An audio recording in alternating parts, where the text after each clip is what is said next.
9 lives lost. 9 detainees dead in ICE custody since Donald Trump's inauguration. Listen up, y'all, because in Trump's very first month in office, more people died in ICE custody than at any time since fiscal year 2020. That is a damning statistic. Before we dissect this story, do me a favor, smash that subscribe button, hit the notification bell, and drop a comment below, because Congresswoman Jasmine Crockett just delivered a blistering speech that demands your attention, regardless of your political jersey. We're talking about the Constitution, accountability, and a potential abuse of power that crosses every line. Right now, our Republican colleagues are trying to wave off their most fundamental duty, their constitutional oversight responsibilities. But let's cut through the rhetoric and look at the actual facts.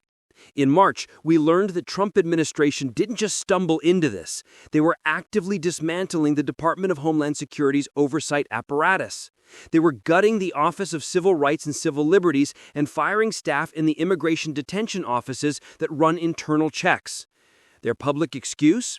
Quote, "These offices have obstructed immigration enforcement and undermined DHS's mission." Think about that for a second. The Office of Civil Rights is literally tasked with investigating complaints about abuse and discrimination. The detention ombudsman's primary job is to ensure humane conditions in those ICE facilities. So why would the Trump administration be so desperate to shred the offices that are supposed to conduct oversight on immigration enforcement and detention centers? The answer is simple, and it's chilling. Without those offices, there is no internal referee. There are no independent eyes to assess the legality or the humanity of the administration's policies. And what was the simple, brutal consequence? Since Trump took office, 9 detainees have died in ICE custody. That single-month peak in January 2017 should have been a screaming red flag. That's why congressional Democrats, using their mandated powers, have been forced to step in. They've conducted oversight visits in facilities across the country, from Florida, where a 44-year-old Haitian woman died while detained, to Newark, New Jersey, where several of our colleagues visited a facility to ensure the humane treatment of detainees. They weren't there on some dramatic escape mission, y'all. They were there with cameras rolling, doing the job the Constitution requires. But here is where the story explodes into an unprecedented constitutional crisis. In a breathtaking act of executive obstruction, we have an interim U.S. attorney for New Jersey who has a documented history of arguing in court that Donald Trump is above the law, announcing criminal charges against Congresswoman McIver for what they call impeding and interfering with law enforcement. This is a political attack disguised as a legal one. And Crockett brought the receipts. Our power as members of Congress to conduct oversight is not a request. It is literally found in the Constitution and federal law. In fact, federal law explicitly prohibits the Department of Homeland Security from preventing a member of Congress from entering for the purpose of conducting oversight. And it specifically states they cannot make any temporary modifications to a facility that would alter what a visiting member of Congress observes.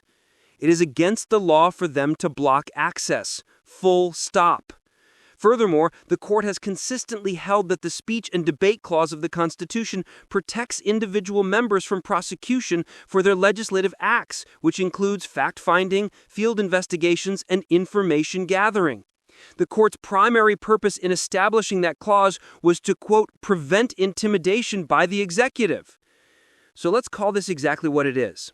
This administration is criminalizing legislative oversight, and the Republicans on this committee are actively helping them pull it off.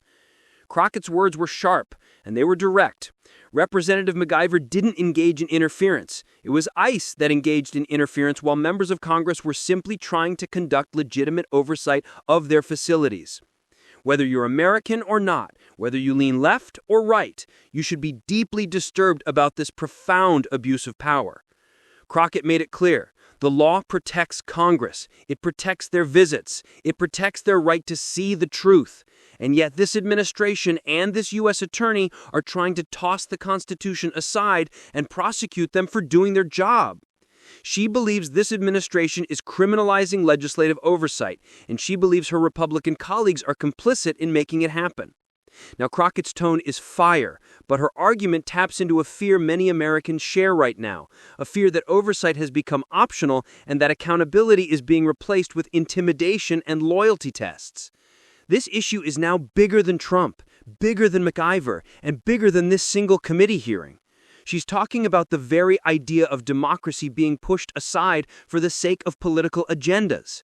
Because if oversight becomes a crime, if asking tough questions gets you prosecuted, what does that mean for the next generation of lawmakers, and what does that mean for any of us who believe in transparency no matter who's in charge?